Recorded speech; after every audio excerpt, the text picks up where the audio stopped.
Greetings and welcome to Old Drunk Discography, where old friends and fans come together to BS, argue, occasionally disagree, and discuss a musical artist. Today, we're discussing Black Sabbath, brought to you by Tim Yeah, praise Naomi. and potentially hated on by Jason. Hey, praise Geezer. And today is a very special episode following our Sabbath Sunday. Those of you who, of course, have been following along in the playlist link down below in the description. As we aren't actually talking about studio albums today, we're actually talking about two live albums that were released. We're going to be starting off with Reunion and then going to Past Lives. And yeah, Reunion. Tim, you want to give us some background here? Because these were from live shows in the 70s, right? Well, one of them was, yes. Yes. Oh, yeah. Reunion, no. Um, and I don't know if maybe I missed it, but did you introduce yourself, everybody? That's Bill Yeah, I doing don't a Oh, think yeah, he I'm did. I don't Bill. think he fantastic did. intro tonight. I don't think it Um, did, so I won't make the editor work on that one. so we all see this lovely new cover that they've done for the 25th anniversary of this album. Finally released it on vinyl. I had to get it because I saw this tour. Um, just like the title implies, this is Black Sabbath. This is Tony Iommi. This is Geezer Butler. This is Bill Ward. This is Ozzy Osbourne. Uh, and I still feel the magic when I listen to this album because when I was at that gig and they opened with War Pigs, you know this night is just going to be the greatest of your life. And it was up there. You got this cool triple gatefold. So this is the 25th anniversary. That's a great gatefold. Back in the day, I have an original CD too. Of course, I saw the show, and I mean, the thing to really talk about here on Reunion. Yes, the live show is amazing, and I mean, stick around for top songs. This is just a cornucopia of top songs, right? Like, could you like this is the greatest set list ever? Um, but the real magic is when you get down to Psycho Man, the first studio song from Black Sabbath now in 4 years. Because we went over Forbidden, and I know in the time that I truly like delved deep into Sabbath, Forbidden was the last album. There's a whole bunch of stuff that comes out after that, a lot of greatest hits. It predates it. I do want to kind of shout out a couple of them, including "We Sold Our Soul for Rock and Roll." This is probably the most iconic of all the greatest hits, but there's a bunch of them. And so this album kind of gets lost in the fray of random greatest hits releases and live albums and stuff.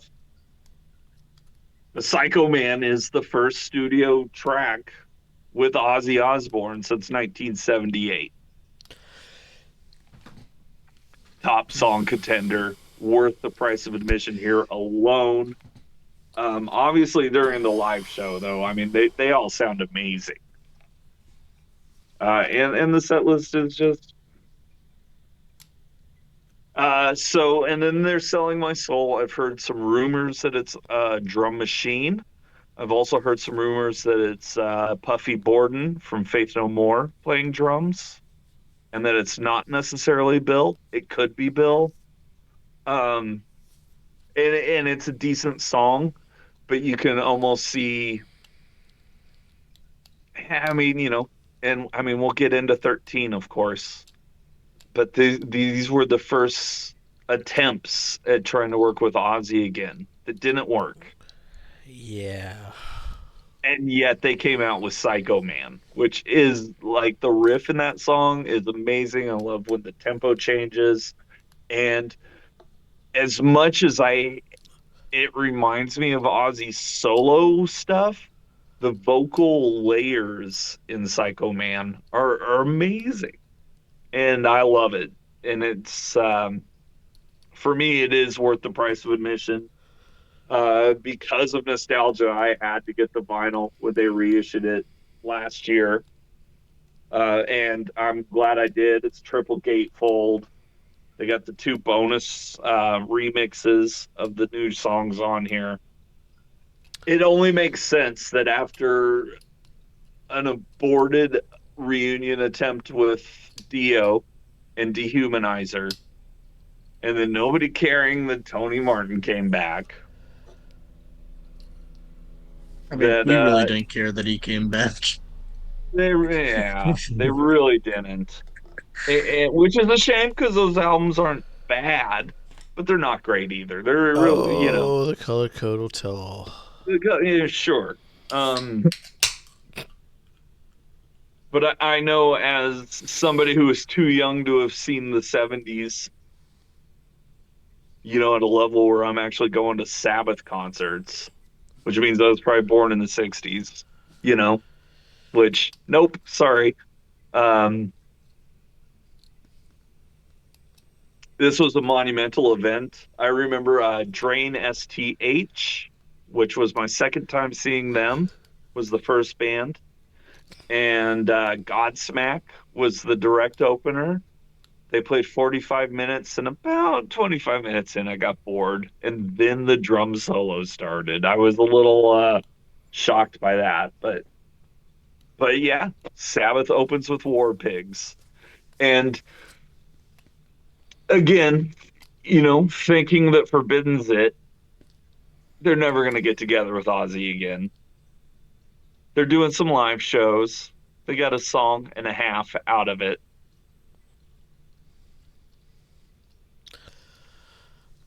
I'll save But my comments. yeah, whatever you guys got about this one. I'll save my I'm a fan. comments until we do pass laws. Okay, Oh, sure. um, so it's always interesting hearing live albums from a band. Just in like hearing, you know, crowd engagements versus how they actually do the songs. Like, do they do all the solos? Do they do all the riffs? Well, they'll do the Yeah, and you riffs, but can like, never even trust the audience thing. People yeah. remix the shit out of live albums. I You Oh get can't that. you gosh, yeah. can't trust Sabbath doing the solos because you go back to those early Sabbath record, like the Sabbath live, they kind of just made it up as they went. Like the Oh album yeah. Are you version talking about was, this one?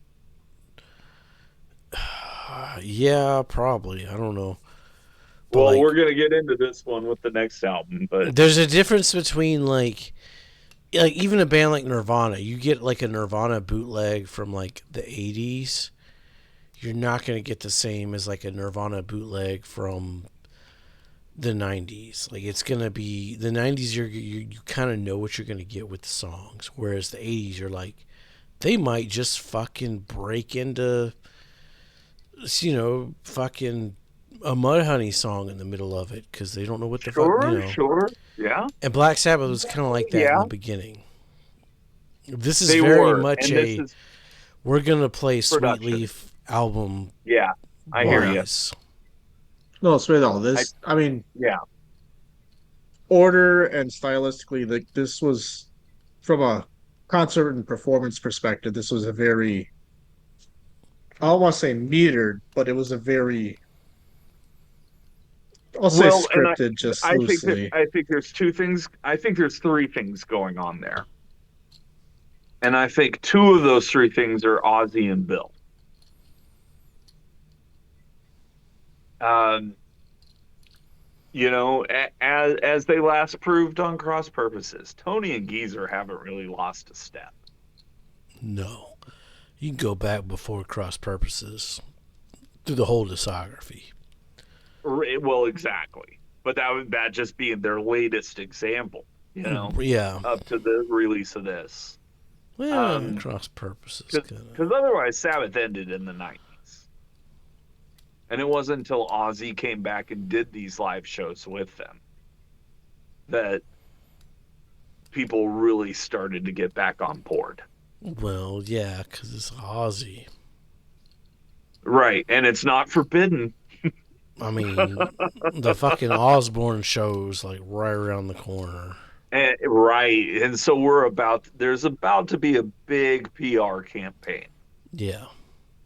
that worked and is totally deserved. And I'm on board. Like, I have no arguments against them. Sabbath and the Ramones are like the two Uh, genesises of everything afterwards that I like. There's I'll give stuff you that. I'll before give you that. Yeah. Sabbath and the Ramones that I like too, obviously, but everything afterwards can be directly traced to those two bands. I'll say this. All right, listening to Reunion, you got War Pigs, you got NIB, you got Fairies fucking wear boots, you got Sweetleaf, you got Into the Void, you got Snowblind. That's just disc one. You got Sabbath, Oh, Bloody Architect, Sabbath Sabbath, Bloody opening. Sabbath, yeah. If I was to take this in comparison to like the last fucking 10 Black Sabbath records that I've been listening to over the course of this year, that's a top tier fucking track list. Now, if I was to take that as Sabbath live, we're going to talk about a better live Sabbath record here real soon. Thank you. Yes. I mean, I definitely agree with you on that. Psycho Man. We're going to talk about that one more when we get to 13 as well. Yeah, we'll get back to. We got to get through The Devil You Know. Correct. Which again sets the stage again. Stay tuned. If you're watching this, check us out live the first Monday of every month. We'll be talking about The Devil You Know. Yeah. We might have even already discussed Heaven and Hell versus Wizard of Blizzard of Oz. Oz. The same night. Hopefully, my timing worked out. If not, oh well. Hopefully, you've already caught that. I don't know. All Well, right. that's what I'm thinking. But yeah. You guys are better with time than me. Time's a Past social lives. construct.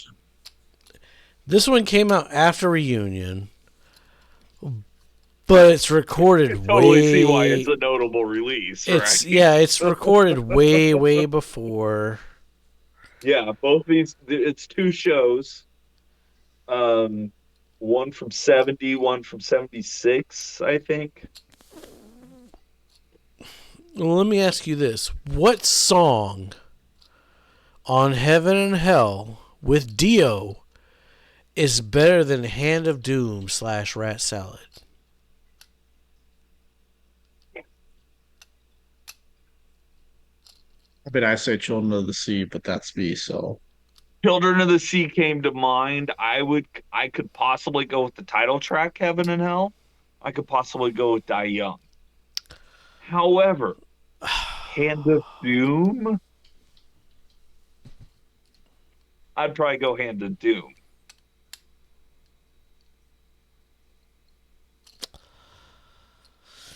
I'm just saying. I like to make that statement. Yeah, this is.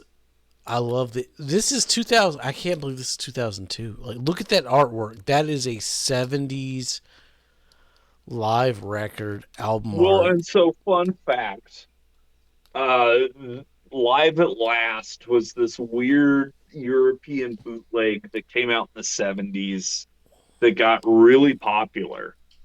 Um to the point where, before the internet, you would almost think this was official. But it's not.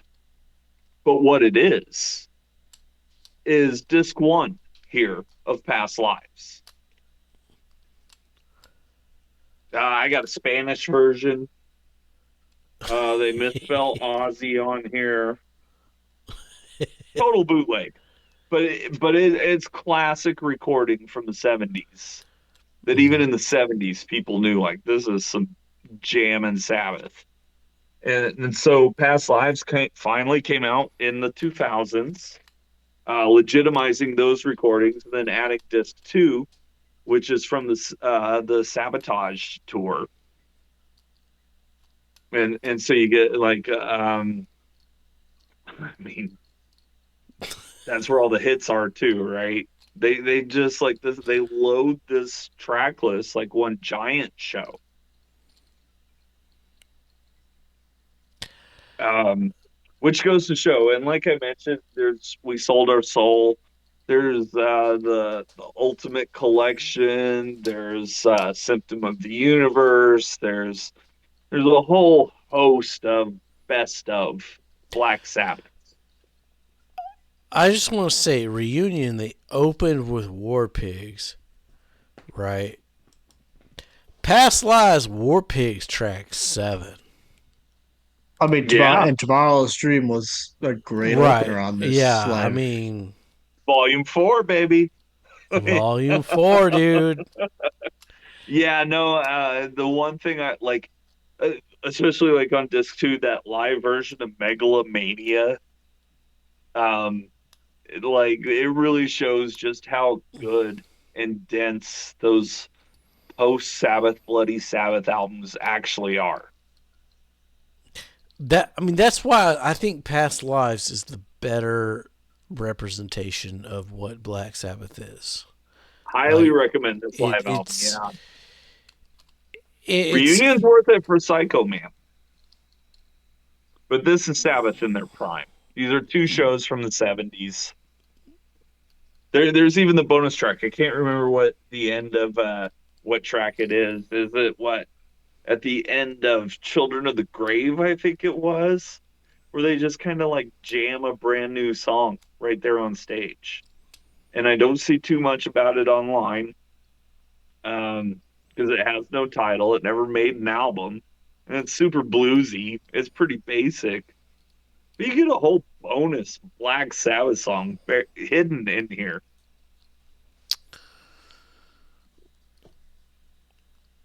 Yeah, I'm a big fan of this release. Um,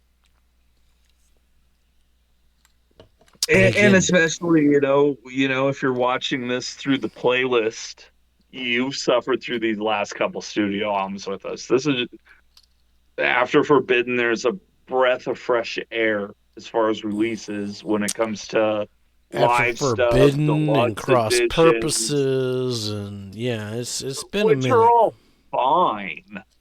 But this just reminds you of how great this band once really was. Yeah, it's a very good refresher. It was a good palate cleanser.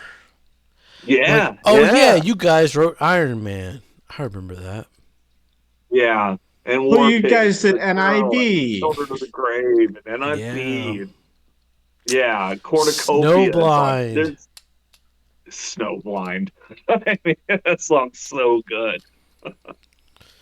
Yeah, just such a potent live band. We're lucky to have these crystal clear live recordings.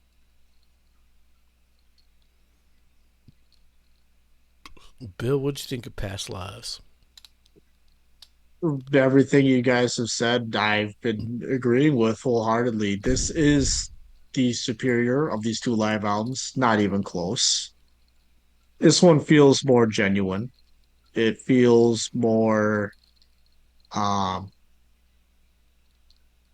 I Well, want and to to say be fair, personal, but like, Reunion is the current one. That's the one that happens in 1998 and is released Yes, in '99. yeah. Where that's this is, very these are obvious. '70s tapes. This is they're Oh digging yeah, into the vaults Very and exactly. they're I mean, delivering obvious. gold. yep. But that's the idea, though. Um, Yeah. it What was, let's say, it was nice to get like going back to. It's like, oh yeah, I, you I know, remember these I remember songs. Cornucopia. Like that was a good song. I forgot how good that song was. Um, and again, you know, the live versions of these songs was really goddamn good. Well, um, let me ask you, Tim. Where do you sit? Which one's better, Reunion or Past Lives? I mean, I love them both for different reasons, but ultimately, yes, I think these shows on past lives from the 70s um, hammers home just how good this band was in the 70s. And you go back to their first six albums and you go, yeah, these are masterpieces. Um, they're not only the pillars that heavy metal were built upon, but this influence can be reached across genres. You know, they've got punk rock songs, they've got pop songs, they've got jazz songs, you know, and it's just four dudes jamming.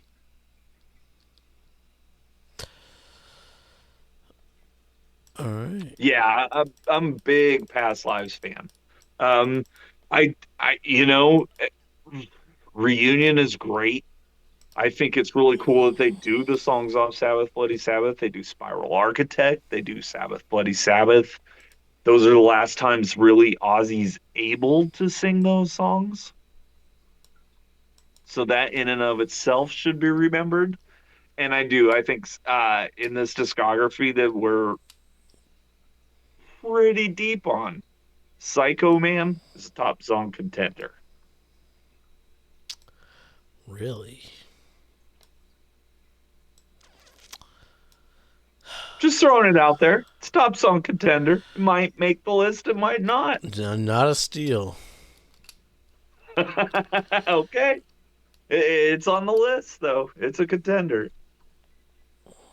Fantastic riffs. I love Tony's riffs. I love how easy Geezer sits into the mix too. Like, yeah, and then the vocal harmonies with the background layers. Great track. It's a shame that that's all they were really able to come up with. A shame there wasn't any internal idol on that past masters there. I mean, well, it would be because Ozzy wasn't on that album. well, you know, it is better than Volume 4, according to some. And you know what? There is a Cross Purposes live release that came out obviously after Cross Oh, Purposes I from have that no interest tour. in that.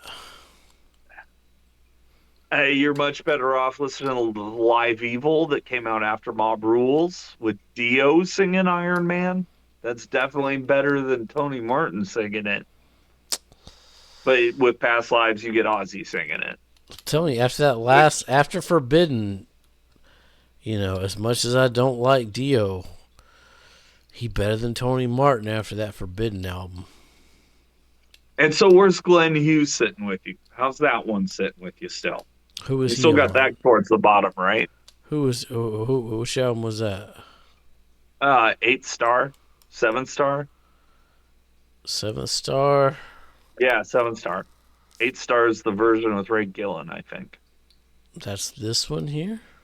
Yeah, with Tony Iommi. Oh, I've got you got that one yeah, way too high. Okay. I got it higher than you guys. Yeah, okay. Hell, that one broke the Aussie barrier. Well, that's proven again that none of them are terrible. Oh, my first Dio record is Dehumanizer at 8. Okay. Your first Dio record is Heaven and Hell at 7, and Bill's The Humanizer at 6. Oh shit! Yeah, you're right. 6. Yeah, good call. Good call. And then Bill's I'll Heaven and stand Hell by. #1. I'll stand by Dehumanizer. That's a much I better record than fucking Heaven and Hell. You have go back and had listen to it. Much Bill's got to listen to Volume 4. You got to listen to Heaven and Hell. and I Well, I I'll listened to re-listen Volume to it. 4 and I adjusted my Yeah, rankings. he put Eternal Idol over it. Jason, you got to go back and listen to Heaven and Hell. Oh, I will when we You do have this to. Blizzard of Oz on our live stream. I'll re-listen Yeah, to there it. you go. Yeah, Oh, that's okay. right. Yeah, I was say for next week. Yeah, Well, next week. 2 weeks ago. Yeah, 4 weeks ago. Check that out. Oh, When I first met you. Yeah, he put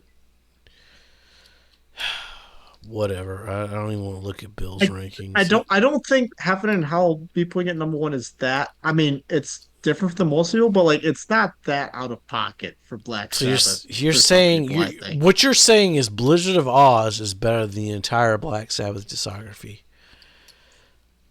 I That's what didn't you're gonna have to say. make. You're gonna have to make that decision here. That will come up. That will come up. That will come up. Because you can argue that Blizzard of Oz is the best in the Aussie discography. That's a fair argument. I could get behind that. I don't know, man. Bark at the Moon. Yeah, but I mean, really, what other? Can you name another song off that album? No. Exactly. Yeah, Mr. Crowley's pretty top tier. We'll get there. We'll get there if we haven't already. So yeah, no ranking changes, evidently. Stick around next this week. is bonus episode. Check out. There a bunch of great releases that they've released under the Sabbath name. If it's a greatest hits, pick it up. You can't go wrong. As far as the live albums go, yeah, these are the two to grab. This is the one to grab. And then we got another 4 or 5 years, and then this thing happens. We will be talking about The Devil You Know by Heaven and Hell because let's see who's on this. Ronnie James Dio. Okay, I know that name. Tony Iommi. Okay, I know that name. Geezer Butler. Okay, yeah, Geezer's the shit. And Vinny Appice. Yeah, he's been around for a couple albums now. So it's just another Dehumanizer. It's just another fucking Black Sabbath record. An all but name. So you guys know why this isn't a Black Sabbath, yeah, but it's under because Heaven and Hell, right? Yeah, we know. Okay. Which is odd because, well, we'll get into it when we get into the album, but here's 1998, 10 years later. But we clearly need to talk about this album. Well, yeah, this is definitely a part of the Black Sabbath discography that we're going to talk about. A lot of people leave it out of their list. Anybody going to leave that out of the Is It Art episode? No, we're not. We're going to talk about that. Is It Art's going to be fun. Born Again's better, though. Just saying. Ooh, I can't wait. Stick around next Sabbath Sunday. Going to get to Heaven and Hell. Check out our live stream. I'll make them listen to the bonus tracks. Yeah. We're going to live stream this one, actually. So we'll be, my timing's right. We're going to live stream this. Oh, yeah, because we're doing it next. Yeah. We'll be live streaming. So we're giving. Perfect. Yeah. From the future. 3 songs on that Dio thing. You can look at the track list. You'll know which 3 they are. And they came before the album. They led to the album. So. All right. A couple live releases around this one as well. We will be breaking into heaven. Give us a like. Give us a subscribe. As always, be safe and what, Bill? Make good decisions.